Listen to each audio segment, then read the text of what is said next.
In the turbulent spring of 1865, as the Civil War ground to its bloody conclusion, and as the 13th Amendment officially abolished slavery throughout the United States, a 7-year-old black girl in rural Georgia began to demonstrate abilities that would challenge every assumption that white society held about black intelligence, about human memory, and about the limits of what a child's mind could accomplish. Her name was Sarah Brown, and she possessed what modern psychology would call eidetic or photographic memory, the ability to recall images, texts, sounds, and experiences with perfect accuracy after only brief exposure, as if her mind could take photographs of everything she encountered and store them permanently for later retrieval with complete fidelity. Sarah was born in 1858 on a plantation in Wilkes County, Georgia, to parents who had been enslaved since birth. Her mother, Harriet Brown, worked as a house servant in the plantation's main house, a position that was considered relatively privileged compared to field work, but that came with its own forms of exploitation and danger, particularly for enslaved women who were vulnerable to sexual violence from white men who had absolute power over their bodies. Her father, whose name was never recorded in any surviving documents, was believed to have been one of the field workers on the same plantation, though some whispered that he might have been a white overseer, a common enough occurrence in a system where enslaved women had no ability to refuse sexual advances from men who held power over their lives. Sarah's early childhood was spent in the brutal final years of slavery, a time when the institution was under increasing pressure from the war, but when its daily violence and dehumanization continued unabated for those who remained in bondage. The plantation where she lived was smaller than the massive cotton operations in the deeper South, focusing primarily on food crops and livestock that supplied Confederate armies. But the conditions were harsh and the discipline was severe as plantation owners and overseers struggled to maintain control over an enslaved population that knew that freedom might be coming and that showed increasing resistance to the regime that held them. Before we continue this powerful story, if you believe the memory of our people must never be erased, write in the comments where you're watching from, and subscribe so our community can grow and our voice can become even stronger. Now we return to the story of Sarah Brown, the girl with a photographic memory. When Union forces moved through Georgia in late 1864 and early 1865 during Sherman's march to the sea and then northward through the Carolinas, the social order of slavery began to collapse, even before legal emancipation. Enslaved people fled plantations when Union troops approached, sought protection with Northern armies, or simply stopped working and began acting as free people, even before the law recognized their freedom. The plantation where Sarah lived experienced this collapse. Many of the enslaved workers fled, the white family abandoned the property temporarily, and the remaining black people were left in a state of uncertain freedom, no longer enslaved in practice, but not yet legally free, and with no resources or infrastructure to support them. When emancipation came officially in 1865, Sarah was 7 years old enough to have clear memories of slavery, old enough to have experienced its trauma and witnessed its violence, but young enough that her development and education would be shaped primarily by the new, if deeply imperfect, reality of freedom. Harriet and Sarah remained in Wilkes County like many newly freed people who had nowhere else to go and who lacked the resources to migrate to other regions where opportunities might be better. They moved to Washington, Georgia, the county seat, where a settlement of freed black people had quickly formed as former slaves clustered together for mutual support, protection, and the hope of building new lives. Life in Washington in 1865-1866 was precarious and difficult for freed black people. Employment was scarce and poorly paid when it could be found at all. White residents were hostile to black freedom and to black presence in the town, using violence and intimidation to try to drive black people out or to force them back into labor arrangements that resembled slavery in everything but name. The Freedmen's Bureau, the federal agency tasked with assisting formerly enslaved people in the transition to freedom, had minimal presence in the area and minimal resources to help the thousands of people who desperately needed assistance with food, shelter, employment, education, and protection from violence. Harriet found work as a laundress and as a domestic servant for white families, earning barely enough to keep herself and her daughter alive in a one-room cabin in the black settlement. She worked long hours, often from before dawn until after dark, doing the back-breaking labor of washing clothes by hand, carrying heavy loads of wet laundry, heating water over open fires regardless of the season or the weather. It was brutal work that destroyed her health and left her exhausted and aged beyond her years, but she endured it because she was determined that Sarah would have opportunities that slavery had denied, opportunities that would give her daughter a life different from and better than the one Harriet had known. The most important opportunity, the one that represented hope and dignity and future possibility for freed black people, was education. During slavery, it had been illegal in most southern states to teach enslaved people to read and write. Literacy was understood by both enslaved and enslavers as dangerous, as a form of power that threatened the control slavery depended upon. Enslaved people who could read might read abolitionist literature, might forge passes to escape, might communicate with each other in ways that overseers couldn't monitor. So literacy was criminalized and violently suppressed, with enslaved people caught learning to read facing brutal punishments, whippings, mutilation, sale away from family, and with anyone caught teaching them facing legal penalties and social ostracism. But with emancipation came an explosion of hunger for education among freed people. Adults who had been denied literacy their entire lives sought to learn. Parents were desperate to ensure their children had the education they had been denied. Learning to read and write was understood not just as practical skill, but as claiming humanity, as exercising freedom, as accessing power that had been violently withheld. Black communities organized schools despite having almost no resources, meeting in churches and homes and any available space, teaching with whatever materials could be scrounged or donated, learning by candlelight and firelight when work obligations prevented daytime attendance. In Washington, education for black children was dangerous and nearly impossible to access in the immediate aftermath of emancipation. White society violently opposed black literacy, viewing educated black people as threats to the racial hierarchy that was supposed to replace slavery as the organizing principle of Southern society. Schools for black children were burned, teachers were threatened and sometimes killed, students were harassed and attacked. But despite these dangers, black communities and northern missionaries persisted in creating educational opportunities driven by the understanding that education was essential to freedom and to the possibility of building better futures. Harriet enrolled Sarah in one of these makeshift schools in late 1865, a few months after emancipation. The school was held in a small wooden church that the black community had built quickly after freedom came, using scavenged materials and donated labor, creating a structure that served as place of worship on Sundays and as schoolhouse on weekday evenings.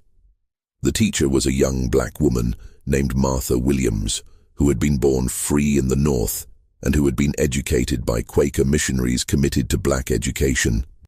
Martha had come south after the war as part of the wave of idealistic northern teachers who believed that education could help freed people claim full citizenship and could help build a more just society in the South.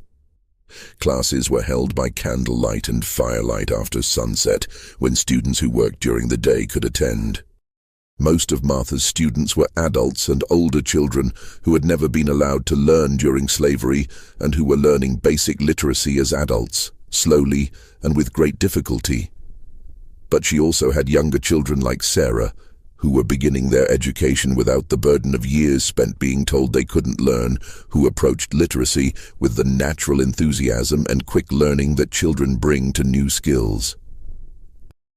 It was in Martha Williams's classroom in the winter of 1865-1866 that Sarah's extraordinary memory first became obvious and undeniable to observers beyond her own family. Martha was teaching basic literacy, the alphabet, simple words, the connections between letters and sounds that are the foundation of reading.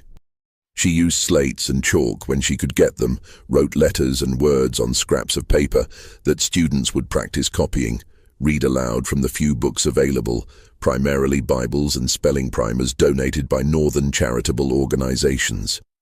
Most of her students were learning slowly and with difficulty, as anyone would when starting from complete illiteracy, and when able to attend school only sporadically because of work obligations, and when learning by inadequate light with inadequate materials, and when exhausted from long days of labor.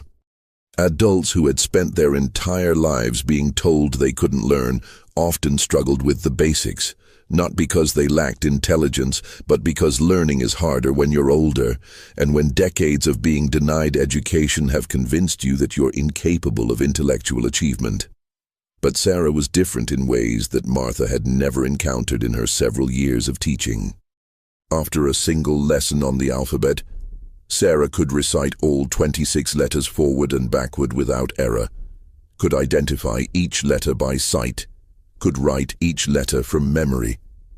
After one reading of a simple Bible passage, Sarah could recite it word for word, maintaining the exact wording and punctuation and even the rhythm and cadence that Martha had used when reading aloud.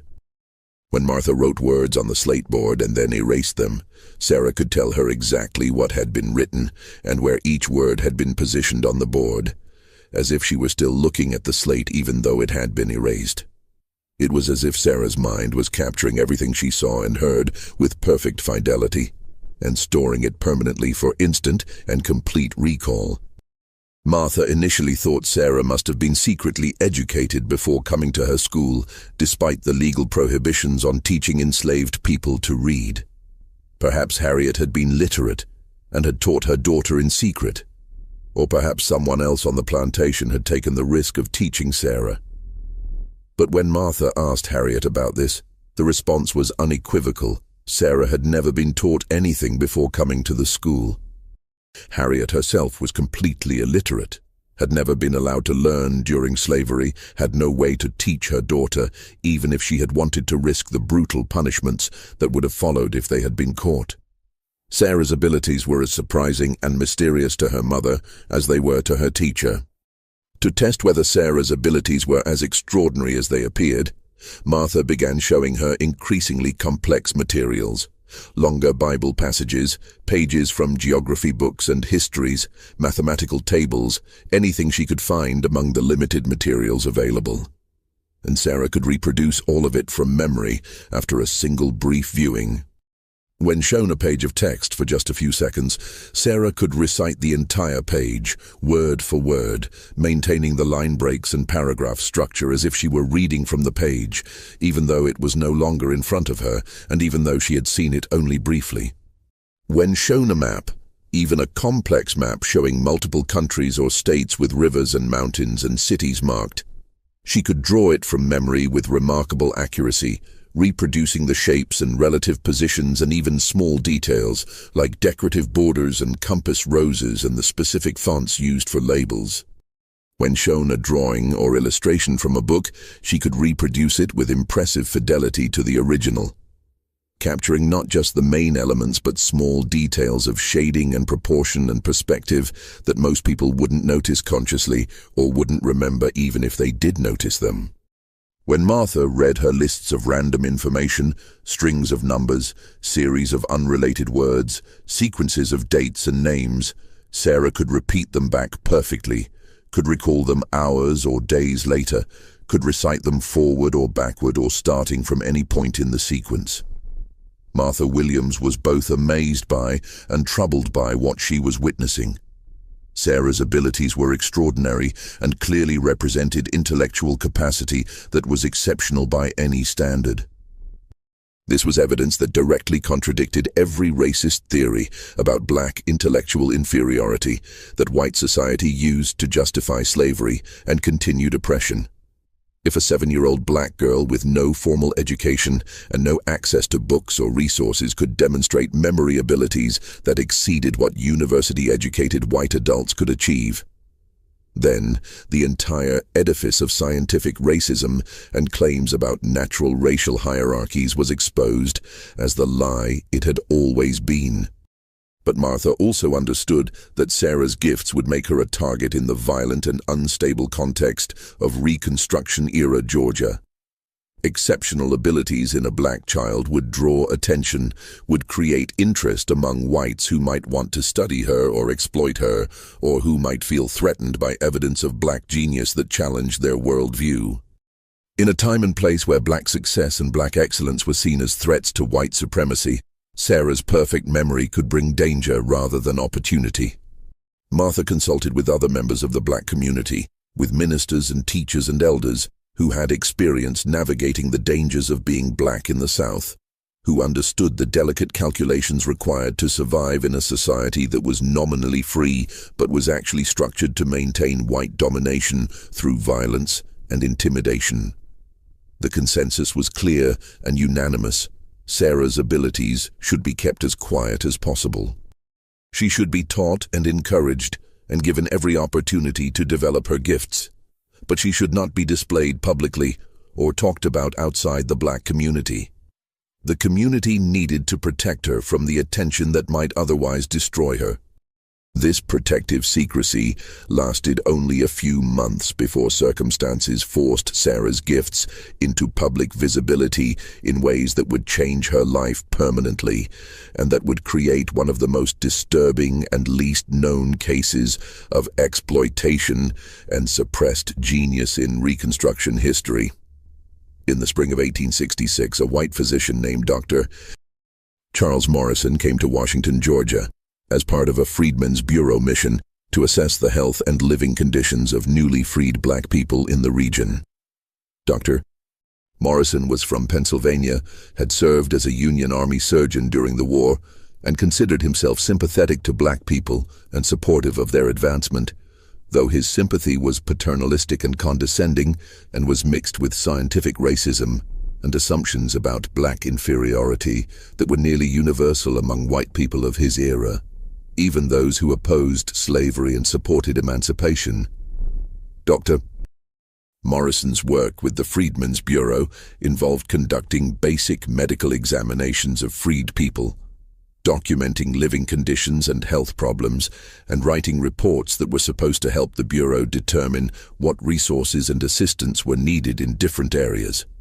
As part of this work, he visited the black settlement in Washington where Sarah and Harriet lived, examining people who had various ailments and injuries and chronic conditions that resulted from years of slavery's brutal treatment of black bodies. During his visit to Washington, Dr. Morrison happened to observe one of Martha Williams' evening classes in the church, curious about the educational efforts that Northern missionaries and black communities were making, and wanting to see for himself how freed people were responding to educational opportunities.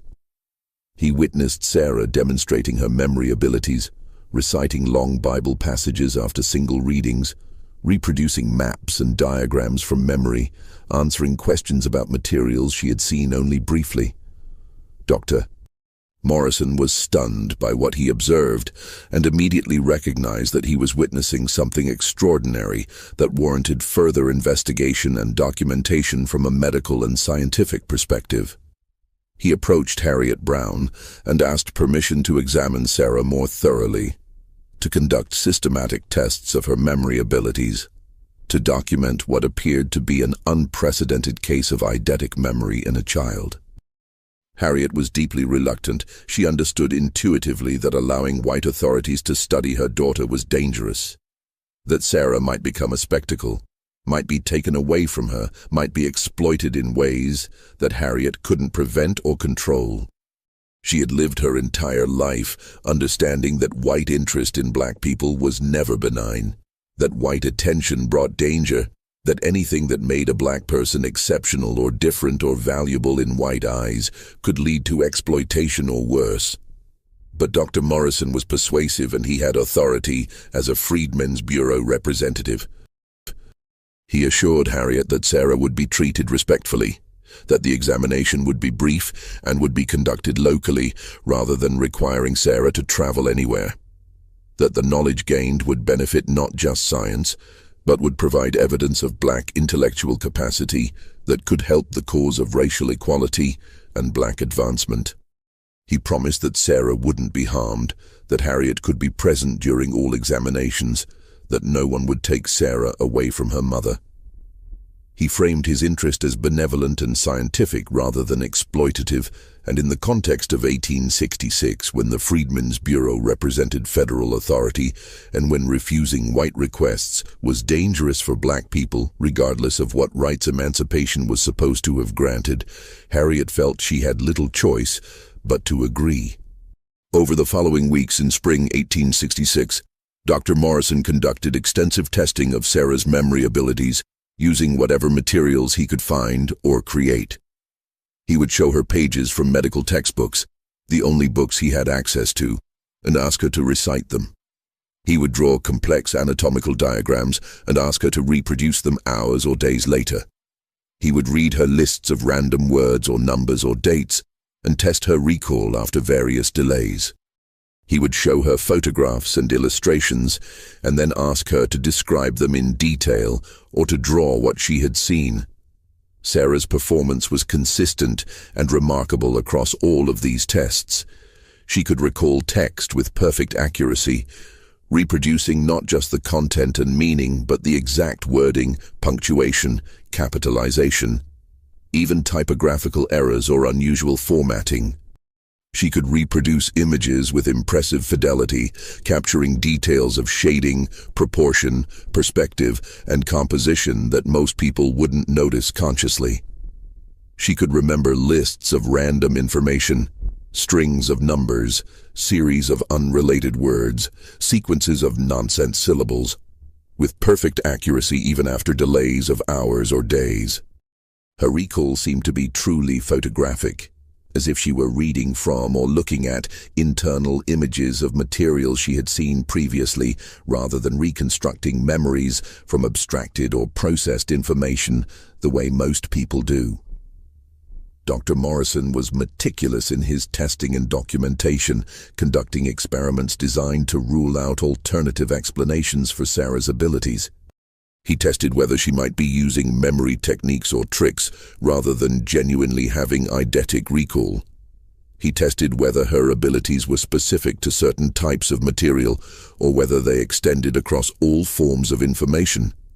He tested whether her recall degraded over time or remained perfect indefinitely. In every case, the results confirmed that Sarah possessed genuine eidetic memory of a kind that was extremely rare and that exceeded anything Dr. Morrison had encountered in his medical career or had read about in medical literature. He documented his findings in detailed reports that he sent to medical journals in Philadelphia and Boston, describing Sarah as a Negro child of approximately 8 years who demonstrates memory abilities that exceed anything previously documented in medical or psychological literature. He noted that Sarah's recall was not merely excellent, but appears to be truly eidetic or photographic in nature, suggesting that her mind captures and stores sensory information with perfect fidelity rather than processing and abstracting it in the manner typical of human memory. He speculated about possible neurological mechanisms that might account for her abilities, though with the primitive understanding of brain function that existed in 1866, his theories were necessarily vague and largely wrong. But Dr. Morrison's scientific interest quickly transformed into something more troubling and more exploitative. He recognized that Sarah's case could bring him professional recognition and prestige. Medical journals would publish articles about such an extraordinary case. Universities might invite him to present his findings. His name would be associated with the discovery and documentation of unprecedented human abilities. This could advance his career significantly, could establish his reputation beyond the relatively modest achievements of being a Union Army surgeon and Freedmen's Bureau doctor. He also recognized that Sarah could be profitable in more direct ways. White audiences would pay to see the Negro child with perfect memory. Demonstrations of her abilities could generate income that Dr. Morrison could keep for himself, while paying Harriet only token amounts or nothing at all. In a time and place where black people had minimal legal rights and where their labor and even their bodies could be exploited with impunity, Sarah represented an opportunity for profit that Dr. Morrison decided to pursue despite the ethical problems that should have been obvious even by the standards of 1866. Beginning in summer 1866, Dr. Morrison began organizing public demonstrations of Sarah's abilities. He placed advertisements in local newspapers and in newspapers in nearby towns, Athens, Augusta, Atlanta, announcing that audiences could witness the remarkable colored girl who never forgets, and the Negro child prodigy with perfect memory. He rented halls and charged admission, pricing tickets high enough to generate significant income, but low enough to ensure good attendance.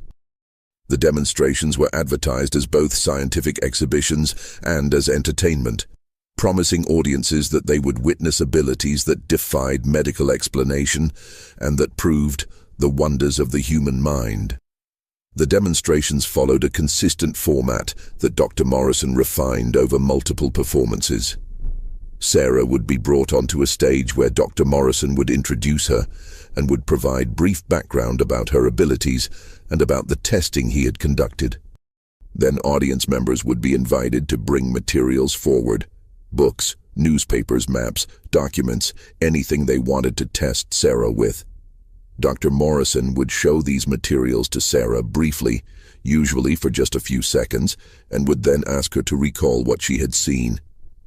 She would recite text word for word, would describe images in detail, would reproduce maps and diagrams, demonstrating her perfect memory for the amazement of paying audiences. Dr. Morrison would lecture during these demonstrations about the scientific significance of Sarah's abilities, would speculate about the mechanisms that might account for her perfect memory, would sometimes make arguments that her case proved that black people were capable of intellectual achievement despite what racist theories claimed. But regardless of how he framed these lectures or what arguments he made, the demonstrations were fundamentally exploitative. Sarah was being displayed as a curiosity, a spectacle, an oddity that existed for white entertainment and amazement. She was being used to generate profit that went primarily to Dr. Morrison rather than to Sarah or her mother. She was being subjected to pressure and stress and exhaustion, performing repeatedly for audiences that were often hostile, dealing with the psychological burden of being treated as less than fully human, experiencing the trauma of being stared at and evaluated and discussed as if she were an object rather than a person. Harriet tried to protect her daughter and tried to limit the exploitation, but she had minimal power in this situation. Dr. Morrison controlled access to Sarah during the demonstrations and kept most of the profits for himself, giving Harriet only small payments that were framed as compensation for Sarah's time, rather than as fair share of the income her abilities were generating. When Harriet complained or tried to refuse to allow Sarah to participate, Dr. Morrison would threaten to have Sarah taken away through legal mechanisms, would remind Harriet that as a black woman she had no legal standing to resist white authority, would make clear that continued resistance would result in consequences far worse than the exploitation Harriet was trying to prevent. The audiences at these demonstrations were mixed in their reactions, revealing the complex and contradictory attitudes that white Southerners held toward black people and black abilities in the immediate aftermath of slavery. Some audience members were genuinely amazed by Sarah's abilities and were forced to reconsider their assumptions about black intellectual inferiority. They would leave the demonstrations talking about what they had witnessed, questioning whether the racist theories they had been taught could be correct if a black child could demonstrate abilities that exceeded what educated white adults could achieve. For some whites, Sarah's perfect memory was genuinely eye-opening and genuinely challenged their beliefs about race and human potential. But other audience members were suspicious and hostile, assuming that trickery or fraud must be involved because they couldn't accept that a black child could possess abilities that exceeded what most white people could achieve. They would scrutinize Sarah's performances looking for evidence of deception, would bring deliberately difficult or obscure materials to try to catch her making errors, would accuse Dr. Morrison of coaching her or of having confederates in the audience who provided information through hidden signals. Some would leave the demonstration still convinced that the whole thing was a fraud, their racist beliefs protected from challenge by their refusal to accept evidence that contradicted those beliefs. Still, other audience members were disturbed and threatened by Sarah's gifts, viewing them as unnatural or as evidence of demonic influence or as something that shouldn't exist, regardless of how real the abilities clearly were. They would frame Sarah's memory as unnatural, as something that violated the proper order of creation, as evidence that something was wrong with her rather than as indication of exceptional ability. Some would invoke religious explanations, suggesting that Satan had given Sarah her abilities to deceive people or to challenge divine order, refusing to celebrate or honor abilities in a black child that they would have praised as God-given if demonstrated by a white child. The religious interpretation of Sarah's abilities became increasingly prominent and increasingly problematic as the demonstrations continued through summer and fall of 1866. White ministers began attending the demonstrations and began using Sarah's case in their sermons, though they disagreed dramatically about what her abilities meant and how they should be interpreted. Some ministers preached that Sarah's perfect memory was a gift from God that proved black people were fully human and deserving of equal rights. That God had blessed this child as a sign that black people should be treated with dignity and respect. These ministers used Sarah's case to argue for racial equality and for black advancement, claiming that her abilities were evidence of God's favor toward freed people and proof that claims about black intellectual inferiority were false and sinful. But other ministers preached that Sarah's abilities were unnatural and demonic, that no human being should have such perfect recall of everything they encountered, that her memory was a sign of possession by evil spirits or by Satan himself. They would cite biblical passages about demons and possession, would claim that Sarah's abilities allowed her to access forbidden knowledge, would argue that her perfect memory gave her powers that humans weren't meant to have. These ministers used Sarah's case to argue that black people were inherently connected to evil forces, that freedom had unleashed demonic influences that slavery had kept contained, that Sarah represented the dangers of black autonomy and black development. These theological debates became increasingly heated and increasingly public, with different denominations and different ministers taking opposed positions about what Sarah represented and how her abilities should be understood. Sarah's case became a focal point for broader religious arguments about race, about human nature, about the relationship between the natural and supernatural, about what emancipation meant for the social and spiritual order of Southern society. And through all of these debates, Sarah herself remained voiceless and powerless, a child whose extraordinary gifts had made her the subject of adult conflicts and ideological battles that she couldn't control and couldn't escape from. The turning point that would make Sarah's situation even more dangerous, and that would ultimately lead to the suppression of her case, came in the fall of 1866, when her demonstrations and her perfect memory began to touch on subjects that white society desperately wanted to forget and to suppress. During one demonstration in late October, an audience member, perhaps intending to test Sarah or perhaps genuinely curious about the limits of her abilities, brought forward a page torn from a wartime newspaper.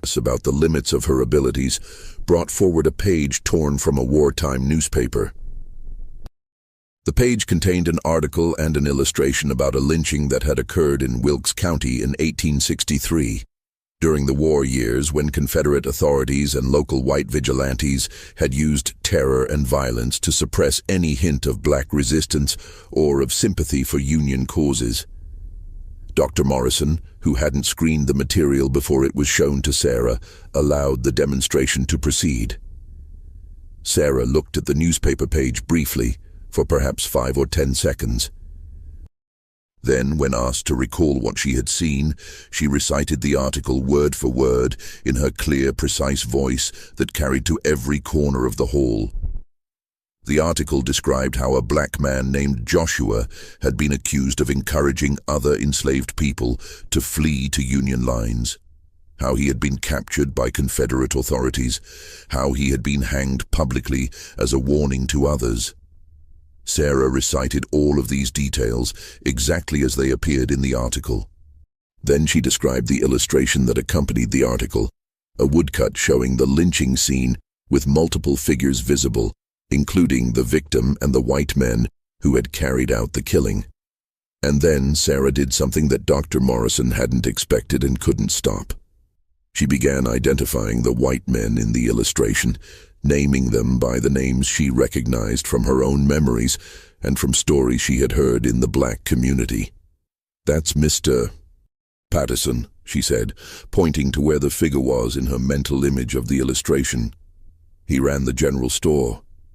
And that's Mr. Willis, who owned the plantation north of town, and that's Mr. Carver, who was the sheriff." She continued naming men, identifying them by their roles in the community, describing them from her perfect memory of having seen them around Washington and Wilkes County during her childhood. The audience reaction was immediate, visceral, and hostile. Men who had been at that lynching, or who knew the men Sarah was naming, recognized themselves or their associates in her descriptions. They shouted denials, accused Dr. Morrison of coaching Sarah to make false accusations, accused Sarah herself of lying. Some stood and threatened violence, their faces red with rage. The demonstration ended in chaos, with Dr. Morrison rushing Sarah off the stage while audience members shouted and argued, and while some demanded their money back, claiming they had been brought to witness an educational exhibition, not to be accused of crimes by a black child who couldn't possibly remember events accurately. Dr. Morrison tried to smooth over the incident, tried to claim that Sarah had simply been confused or had been identifying people randomly without any real knowledge of who had been involved in the lynching. But the damage was done. Sarah had revealed that white men wanted forgotten and erased from public record. She had demonstrated that she remembered specific faces, specific names, specific events from her childhood during slavery and during the war years, and that she could testify with perfect accuracy about violence and crimes that white society wanted, buried in the service of reconciliation and moving forward, without accountability for past atrocities. After this incident, something shifted in how white society viewed Sarah. She was no longer just an amusing curiosity or a scientific wonder. She was a threat. She was a witness who couldn't be made to forget, who could testify about things that white men had assumed were safely hidden in the past. She was evidence that couldn't be destroyed, and that couldn't be suppressed through the normal mechanisms of intimidation and silencing that white society used to control black testimony. And Sarah herself seemed to understand, perhaps for the first time, what her perfect memory meant in this context. She began spontaneously producing drawings and descriptions during and after the demonstrations, not just reproducing whatever Dr. Morrison showed her, but drawing and describing scenes from her own memories, scenes from slavery and from the violent early days after emancipation. She would draw faces of white men she had seen participating in whippings, in sexual violence against enslaved women, in theft of property from freed black people. She would recall conversations she had overheard, threats that had been made, names of people who had disappeared and whose disappearances had never been officially investigated or acknowledged. She drew maps, showing locations of unmarked graves where bodies of black people had been buried in secret after being killed by white violence. She named specific plantations and specific white families where she had witnessed or heard about brutal treatment. She recalled details about fraud in labor contracts that were supposed to pay freed people for their work, but that used various tricks to ensure black workers remained in debt. She recalled specific incidents of violence used to suppress black political organizing and black attempts to claim the rights that emancipation was supposed to have granted. She became, through her perfect memory and through her willingness to testify to what she remembered, a living archive of white crimes against black people during slavery and during the violent early years of Reconstruction. Every incident she had witnessed or heard about, every face she had seen, every name she had learned, all of it was stored permanently in her perfect memory and could be recalled and reported with accuracy that couldn't be challenged or discredited through the usual methods of attacking black testimony. This made Sarah extraordinarily dangerous to white power in Georgia in 1866-1867. The Reconstruction period was a time of intense political struggle over what the post-slavery South would become. The federal government and Republican Party were trying to reconstruct Southern society on a basis of black citizenship and political participation and legal equality. But white Southerners were resisting this reconstruction with massive and organized violence, using terror to suppress black voting and black political organizing, using economic coercion to force black people back into labor arrangements that resembled slavery, using legal mechanisms and extra-legal violence to restore white supremacy and white control. Central to this white resistance was the need to forget the crimes of slavery and war, to move forward without accountability for what had been done to black people during centuries of enslavement and during the war that had tried to preserve that enslavement. White Southerners needed historical amnesia, needed to be able to rewrite the past as having been less brutal than it was, needed to suppress testimony and evidence that might document what had really happened and who had been responsible. The lost cause mythology that would dominate Southern and American historical memory for a century was already being constructed.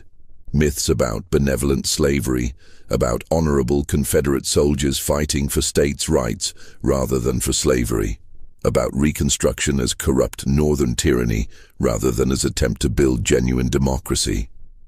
Sarah's perfect memory threatened all of this. She was a witness who couldn't be made to forget, who could testify with perfect accuracy about violence and exploitation that white men wanted buried. She was evidence that couldn't be destroyed and that couldn't be suppressed through intimidation because her memory was permanent and because she had already demonstrated publicly that she could recall things that powerful people wanted forgotten. Her very existence challenged the historical forgetting that white supremacy required. Local newspapers that had initially reported on Sarah's demonstrations with fascination and curiosity now stopped mentioning her name.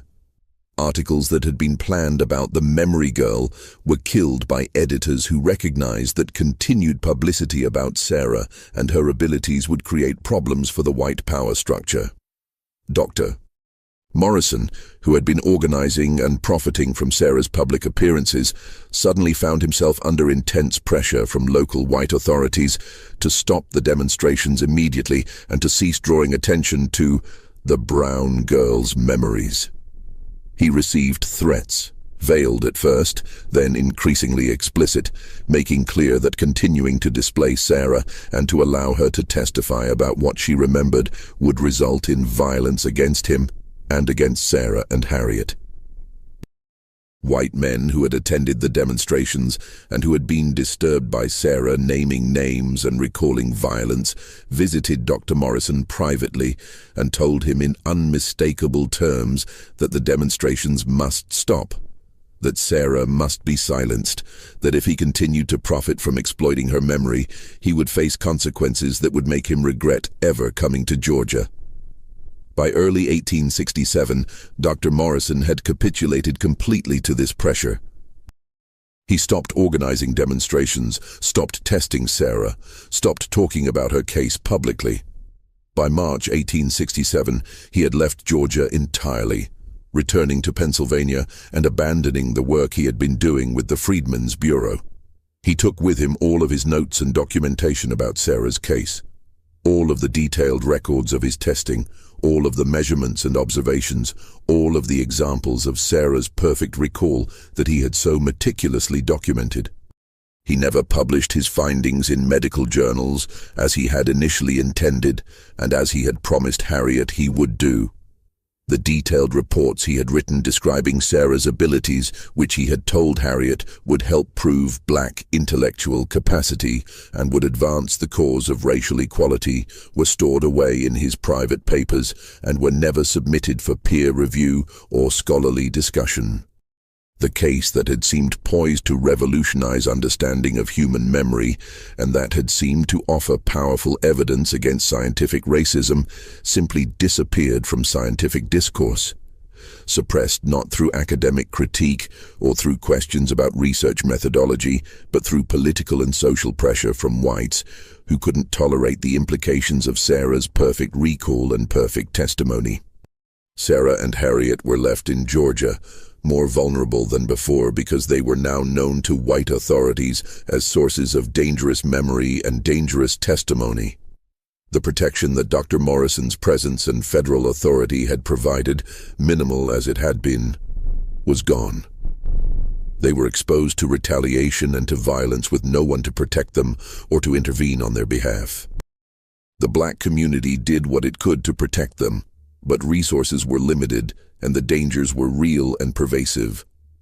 They moved from Washington to Augusta in summer 1867, hoping that a larger city might offer more anonymity and more safety. Augusta had a substantial black population, had some federal troops presence that might offer protection, had more opportunities for employment and education. Harriet found work as a laundress, the same backbreaking labor she had been doing in Washington.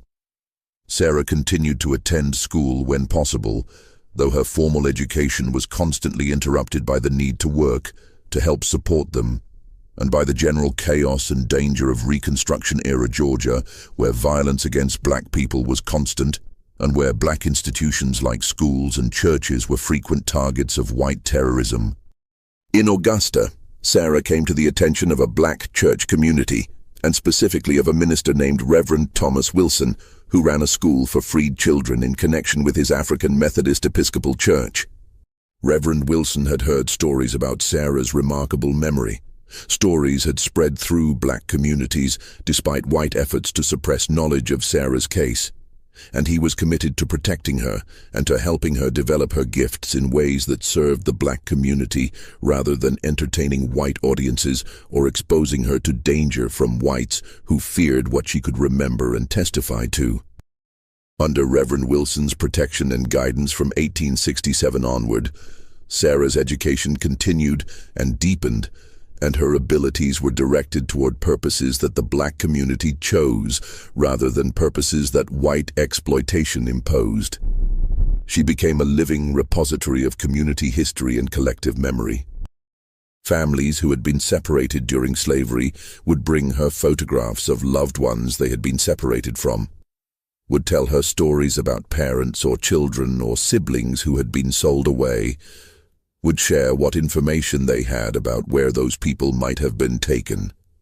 Sarah would memorize all of it, the faces in photographs, the names and relationships, the fragments of information about locations and sales and last known whereabouts.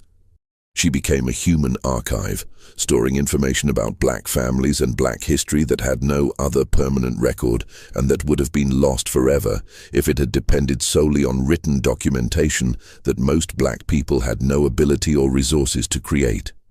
Elderly, formerly enslaved people would seek out Sarah to tell her their stories, wanting someone to remember what they had lived through, wanting their experiences to be preserved somewhere even if white society refused to acknowledge or document the realities of slavery and its aftermath. Sarah would listen with perfect attention and would remember everything: names, dates, places, specific details about work and family, and resistance and survival and loss. She could recall these stories years later with perfect accuracy, could answer questions about people and events that had no other documentation, could serve as a living connection to a past that was rapidly being forgotten or deliberately erased by the forces of white historical revisionism that were already beginning to construct the lost cause mythology and to rewrite slavery as benevolent and Reconstruction as tragedy. For several years, from 1867 to around 1870, Sarah lived in Augusta and functioned as a community historian and keeper of collective memory, protected by Reverend Wilson's church and by community members who recognized the value and importance of her gifts when they were used to serve black memory and black history rather than white curiosity or white profit. She attended school when possible and demonstrated extraordinary academic abilities that went far beyond her perfect memory. She learned to read and write with remarkable speed, progressing from basic literacy to sophisticated reading comprehension in months, rather than the years it typically took. She mastered mathematics and geography and history far beyond what would normally be expected for a child her age. Teachers reported that Sarah could read a textbook once and could then answer any question about its contents from memory, that she never needed to review or study material because she retained everything perfectly after a single exposure. She could look at a map in a geography book for a few seconds and could then draw the map from memory, or could answer questions about the locations of cities and rivers and mountain ranges and national borders. She could read a history book once and could recite dates and events and names with perfect accuracy, could recall exact quotations from historical figures, could describe illustrations, and could even reproduce them by drawing. By age 12 in 1870, Sarah had completed what would normally be considered a primary education and had begun studying more advanced subjects, algebra and geometry, Latin grammar, works of literature and history that would typically be taught only to much older students in the elite schools that educated white children for university. Her teachers were amazed by her abilities and were convinced that she could excel at the highest levels of education if she could access opportunities that were almost entirely closed to black students, especially black female students, in the South. But even within the relative safety of Reverend Wilson's church and the black community in Augusta, Sarah could not be entirely protected from white attention and white threats. Stories about her perfect memory continued to circulate, transmitted through the networks of communication that existed despite white efforts to control information. Some whites were simply curious and wanted to witness Sarah's abilities for themselves, but others viewed her as a continuing threat, someone whose memory preserved testimony about crimes that needed to remain hidden, someone whose abilities challenged white supremacist ideology in ways that couldn't be tolerated. In 1870, when Sarah was 12 years old, there was a serious attempt by white authorities to have her forcibly taken for medical examination by white doctors who wanted to study her brain and who spoke openly about their desire to perform an autopsy after her death to determine whether there were physical differences in her brain structure that might account for her abilities. This wasn't pure scientific curiosity. It was part of broader efforts by white scientists and physicians to find biological justification for racial hierarchy, to identify physical differences between black and white brains that could be used to justify claims about black intellectual inferiority. The fact that Sarah demonstrated abilities that exceeded what most white people could achieve was threatening to these theories and needed to be explained in ways that didn't challenge racial hierarchy. Some white physicians theorized that Sarah's perfect memory might be associated with brain abnormalities or defects that made her exceptional, but also made her less than fully human in other ways. They wanted to examine her, to measure her, to document her in ways that would allow them to explain her abilities without having to acknowledge that a black child possessed genuine genius that couldn't be explained away through racist frameworks. The black community successfully resisted this attempt through collective action and through armed defense. When white authorities came to Reverend Wilson's church looking for Sarah, they found the building surrounded by black men who made clear that they would use force to prevent Sarah from being taken. Reverend Wilson negotiated with the authorities, invoking federal law and Freedmen's Bureau authority, making legal arguments about Sarah's rights and about the illegality of forcibly taking her for medical examination without her consent or her mother's consent. The authorities eventually backed down, but the threat remained clear. Sarah was not safe, would never be truly safe as long as she remained in the South, where her perfect memory was viewed as dangerous, and where black people had insufficient power to protect their own from white violence and exploitation. The decision was made by Harriet, by Reverend Wilson, and by other black community leaders that Sarah needed to leave the South entirely. In 1871, arrangements were made to send Sarah north to Philadelphia, where she could live with a family connected to the African Methodist Episcopal Church, and where she could attend the Institute for Colored Youth, a prestigious black educational institution that provided classical education to black students and that had a reputation for academic excellence and for preparing students for professional careers and for leadership roles in the black community. Harriet remained in Augusta. She couldn't afford to travel north, couldn't find employment there that would allow her to support herself, had her entire life and her limited social networks in Georgia, despite all the dangers and difficulties that entailed. The separation from her daughter was agonizing for both of them.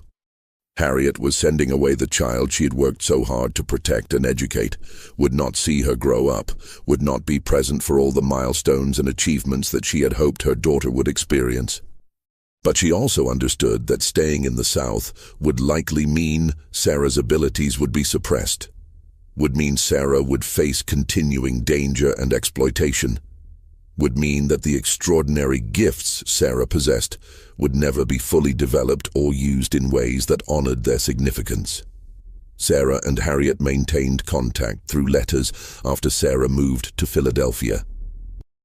Harriet, who had learned basic literacy in the years since emancipation, would write to her daughter in careful, labored handwriting, and Sarah would respond with letters that demonstrated her increasingly sophisticated education and her continuing love for her mother.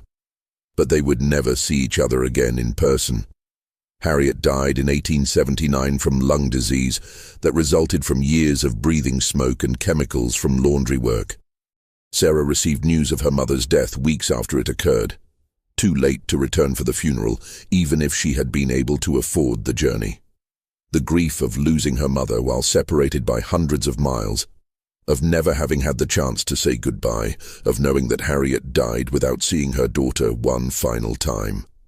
This grief Sarah carried for the rest of her life, preserved with perfect clarity in her perfect memory, just like everything else she experienced. In Philadelphia, Sarah attended the Institute for Colored Youth from 1871 to 1876, receiving an education that was excellent by any standard and that was extraordinary by the standards of what was available to black students anywhere in America. The Institute's faculty were highly educated black teachers and white Quaker supporters who were committed to providing rigorous classical education to black students, teaching Latin and Greek, and advanced mathematics and sciences and literature and history, preparing students to become teachers and ministers and professionals who could serve and lead the black community. Teachers at the Institute were amazed by Sarah's abilities from her first days at the school.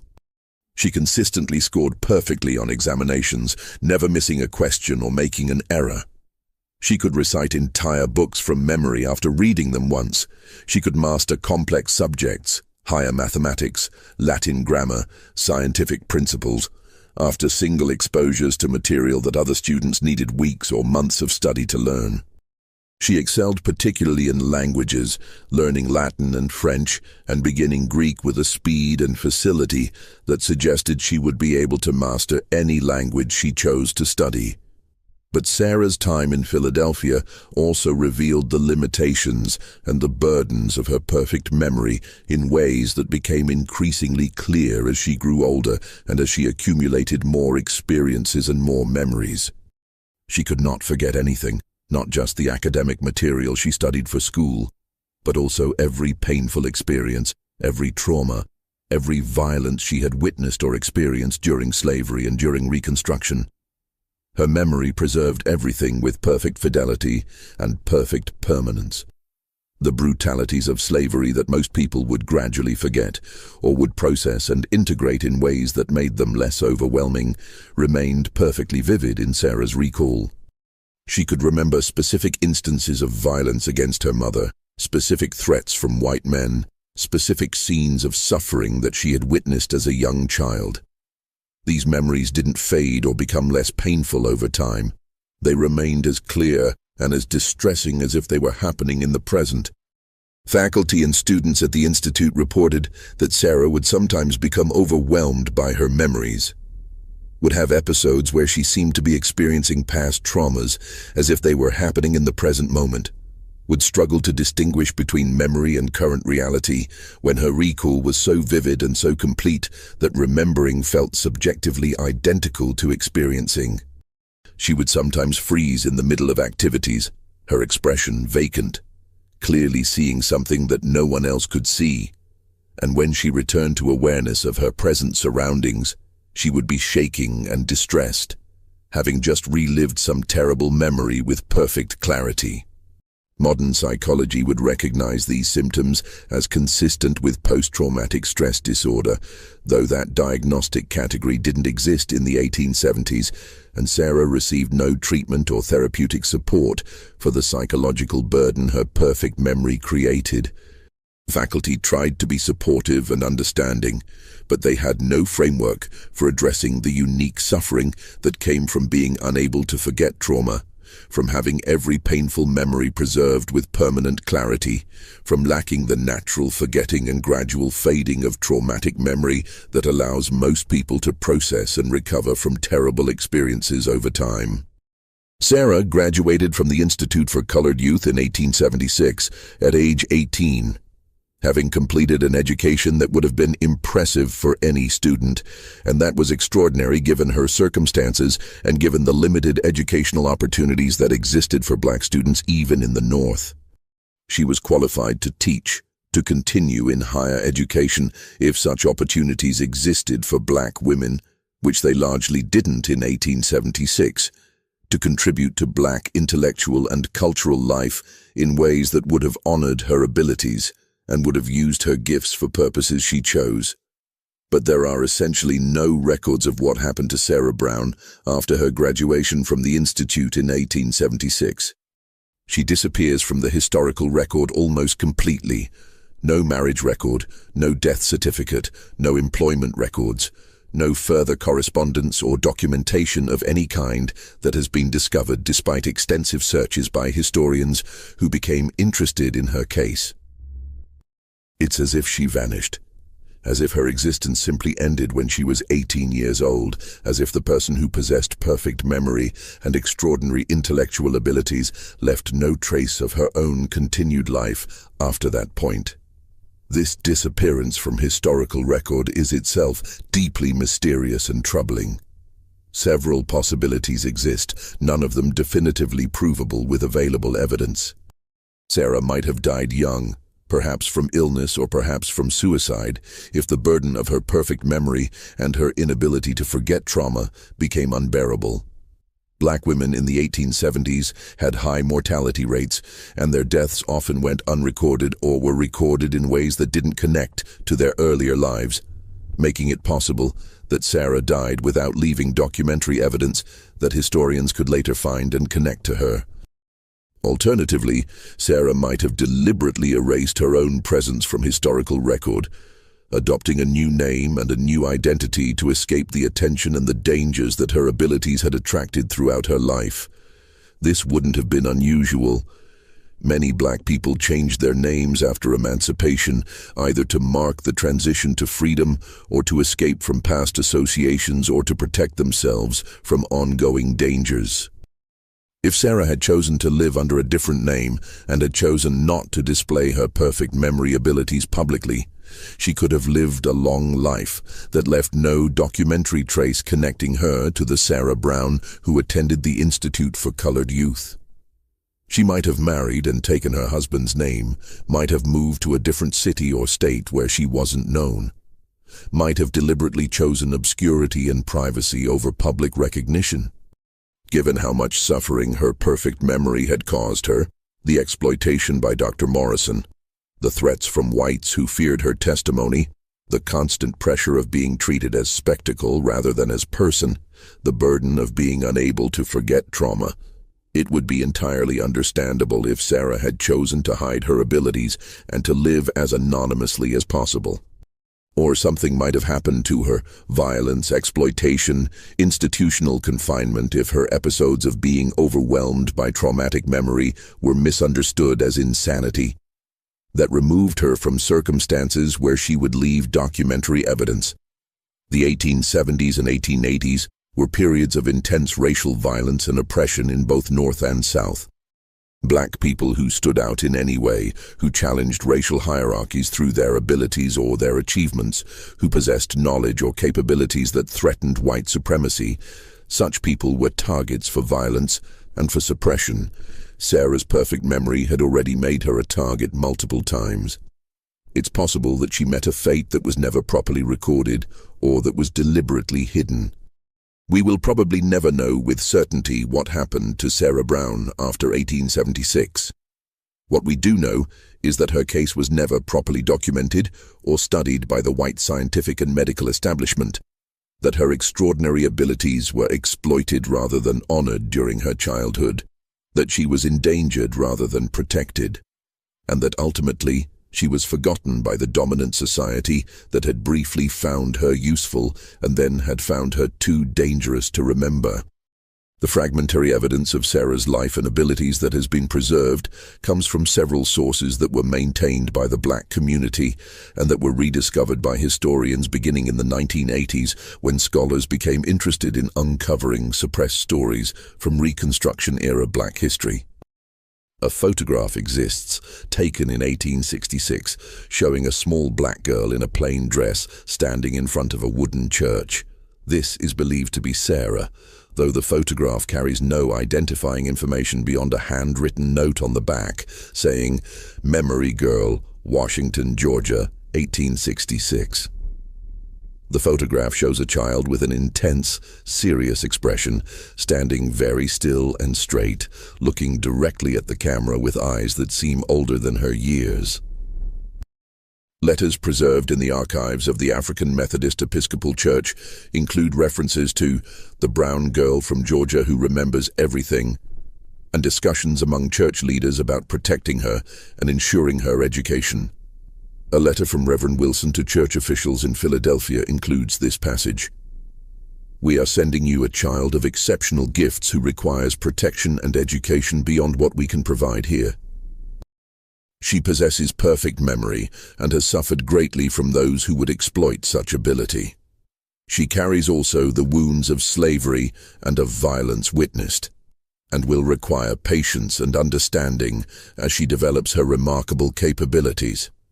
Most significantly, a journal kept by Reverend Thomas Wilson, discovered in a church archive in Augusta in the 1980s, contains extensive descriptions of Sarah's abilities and discussions of how the black community worked to protect her and to use her memory to preserve family histories and community knowledge.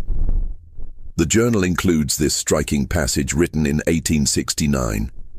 "The child Sarah remembers everything, every face, every name, every story that is told to her.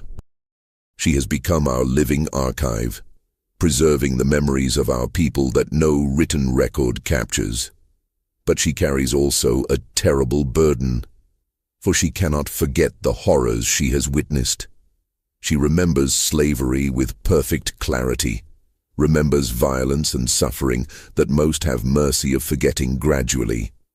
I pray that her gift, which is also her curse, might serve some larger purpose that makes her suffering meaningful." And there is the letter from Martha Williams, Sarah's first teacher, written to a colleague in Philadelphia in 1867. This letter, discovered in the papers of a Quaker missionary family, discusses Sarah's case with striking insight. They fear what she remembers. It is not the child they flee from, it is the history she carries in her head. She is living testimony to crimes they wish to forget, to violence they wish to deny, to humanity in black people they wish to suppress. In a nation desperate to forget its sins and to move forward without accountability, a girl who cannot forget becomes the greatest threat of all. She preserves truth that power wishes buried, and truth is always dangerous to those whose authority depends upon lies and historical erasure. See, modern historians and psychologists who have studied the fragmentary evidence of Sarah Brown's case recognize that she almost certainly possessed genuine eidetic or photographic memory of a kind that is extremely rare and that remains poorly understood even by contemporary neuroscience and psychology. True eidetic memory, the ability to recall sensory information with perfect fidelity as if viewing an internal image or recording, is distinguished from simply excellent memory or from trained memory techniques by the accuracy, the permanence, and the automatic nature of the recall. Sarah's abilities as documented in contemporary sources seem to represent authentic eidetic memory rather than simply exceptional memory skills. The descriptions of her being able to recite entire pages of text after viewing them for seconds, of reproducing complex images with perfect fidelity, of recalling information perfectly after single exposures without any effort at memorization. These all point toward genuine photographic memory rather than toward learned techniques or exceptional but still fundamentally normal memory abilities. The case also reveals the particular dangers and burdens that faced exceptionally gifted black individuals in Reconstruction-era America and in the decades that followed. Sarah's abilities should have been celebrated, should have opened doors to education and opportunity, should have made her life richer and more successful. Instead, her gifts made her a target for exploitation by whites who saw her as source of profit or as scientific curiosity. Her perfect memory made her dangerous to whites who needed to suppress black testimony about slavery and about Reconstruction violence. Her abilities challenged racist ideology in ways that threatened white supremacy and that made her existence intolerable to white power structures. The suppression of her case, the way that Dr. Morrison's documentation was never published, the way that newspaper coverage stopped when her memories began touching on white crimes, the way that she disappeared from historical record after leaving the South. All of this reveals how threats to racial hierarchy were systematically suppressed regardless of their scientific or historical significance. Sarah Brown's story also highlights the political nature of memory and of historical preservation. Who gets to remember? Whose memories are preserved and whose are erased? What happens when a society's need to forget, its need to rewrite history in ways that serve current power relations, comes into conflict with individuals whose memories will not cooperate with collective amnesia? Sarah's perfect memory made her a threat precisely because she could not be made to forget, could not be convinced that events had happened differently than she remembered, could not be silenced through the normal mechanisms of historical revision and erasure that allowed white society to construct the lost cause mythology and to suppress testimony about the realities of slavery and Reconstruction violence. In the end, Sarah Brown was defeated not by the limitations of her own abilities, but by the society that could not tolerate her gifts. She deserved celebration, protection, opportunity to develop her extraordinary memory in ways that served purposes she chose. Instead, she faced exploitation, danger, and ultimately erasure. Her story stands as one of countless examples of how black genius and black testimony have been systematically suppressed throughout American history when they threatened white power and white historical narratives. What do you think of Sarah Brown's story? Do you believe she truly possessed photographic memory as the evidence suggests? Why do you think her case was suppressed, and why did she disappear from historical record? Have you heard stories in your family about individuals with extraordinary abilities who were exploited rather than celebrated? Share your thoughts in the comments below.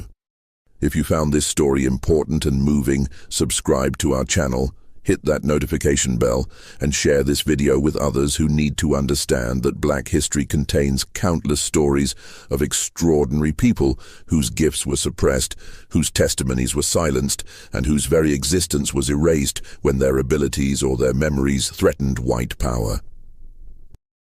Remember that Sarah Brown's perfect memory should have been a blessing, but became a burden because she lived in a society that could not tolerate the truth she remembered, and that would rather destroy Black genius than acknowledge that it existed, and that it challenged every racist assumption about Black inferiority.